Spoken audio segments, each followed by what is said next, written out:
सदगुरु कबीर साहिब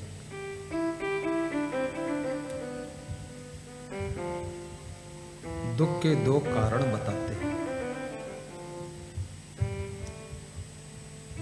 एक तो भक्ति का ना होना, दूसरा कारण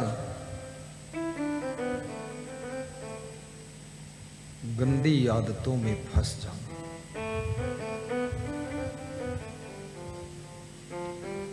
भक्ति आपको गंदी आदतों में फंसने से बचाती है। ये गुरु बहुत बड़ा काम करता है।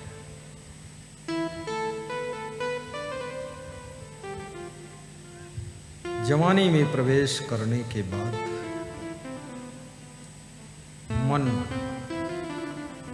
चंचलता शुरू कर देता है। मन की चंचलता तुमको गंदी आदतों में फंसाने का काम करती है। और उसी समय यदि गुरु का ज्ञान मिल गया, गुरु का सत्संग मिल गया, गुरु की भक्ति मिल गई, तो तुम अपने मन को समझा लेते हो। जो विद्यार्थी अपने मन को समझा लेता है तो उस विद्यार्थी का मन पढ़ने में लग जाता है। मन समझाने से समझ भी जाता है, उलझाने से उलझ भी जाता है, और चंचलता करने से मन चंचल भी बहुत हो जाता है। और कबीर ने मन के बारे में कहा है कि कबीर मन तो एक है, चाहे जहां लगाओ। एक मन है, चाहे जहां लगा दो।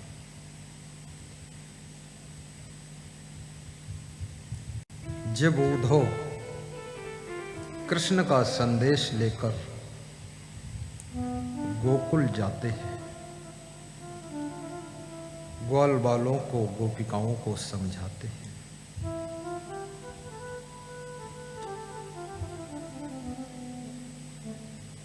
कि व्याकुल मत हो, ये गोकुल है, यहां आकुल व्याकुल होने की जरूरत नहीं है।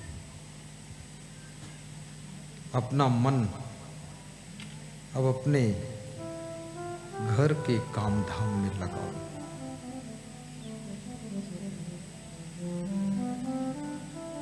ग्वाल बालों ने और गोपियों ने कृष्ण से कहा था कि हे कृष्ण, एक मन था, हे उद्धव, वो मन मेरा कृष्ण के साथ लग चुका है।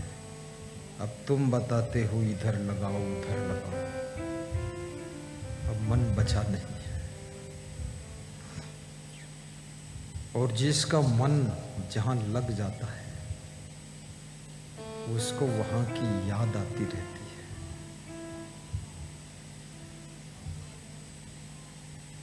आज मैं एक श्लोक पढ़कर थोड़ा आराम किया।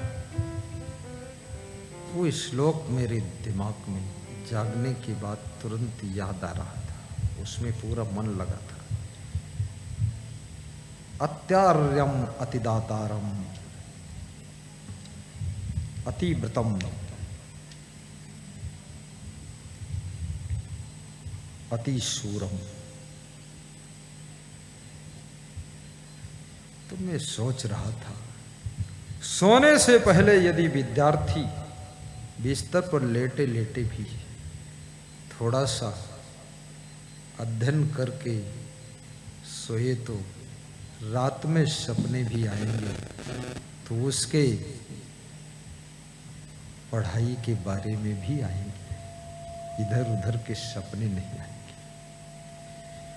कितने लोगों ने सपने में सत्संग समागम करवाया है, उनको लगता है सपने में गुरुजी आए हैं, प्रोग्राम चल रहा है, भंडारा हो रहा है, पंडाल लगा हुआ है, गुरुजी प्रवचन सुना रहे हैं, हंसा रहे हैं, हम हंस रहे हैं, गुरुजी को दक्षिणा भी दिया हूँ और गुरुजी को कपड़ा भी दिया हूँ। और सवेरे आँख खोली तो पता चला सब फ्री में हो गया है। खर्चा कुछ नहीं हुआ, ये मन लगा हुआ था। उसके सपने भी आने लग जाते हैं, और सपने आपकी जागृत अवस्था का संदेश देते हैं कि जागृत दशा में तुम कहाँ थे, वहाँ के फोटो सपने में आते हैं। जय जय आशीर्वाद। क्या नाम भक्त जी?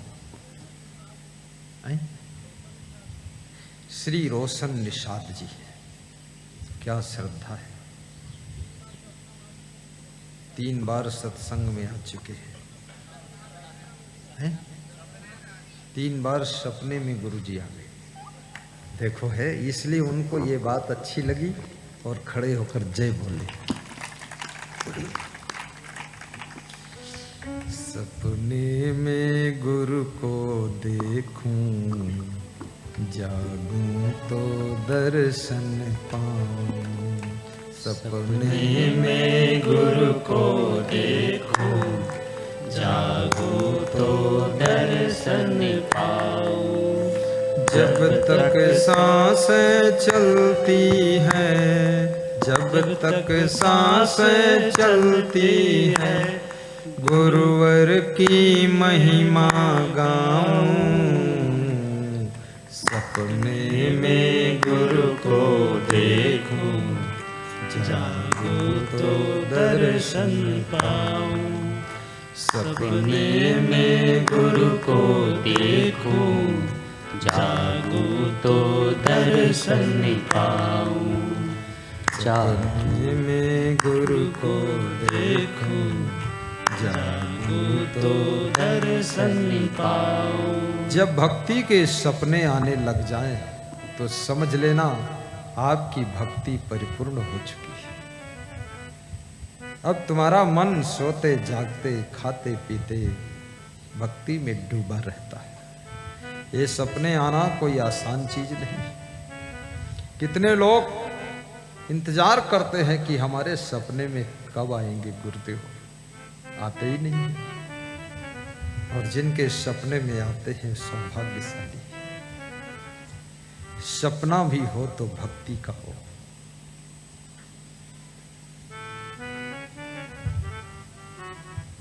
तो आदत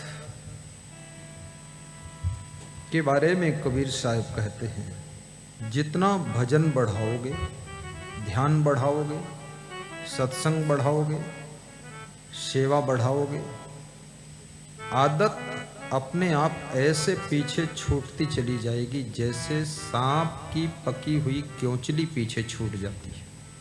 तुमको पता ही नहीं चलेगा मेरी आदतें कब छूट गई।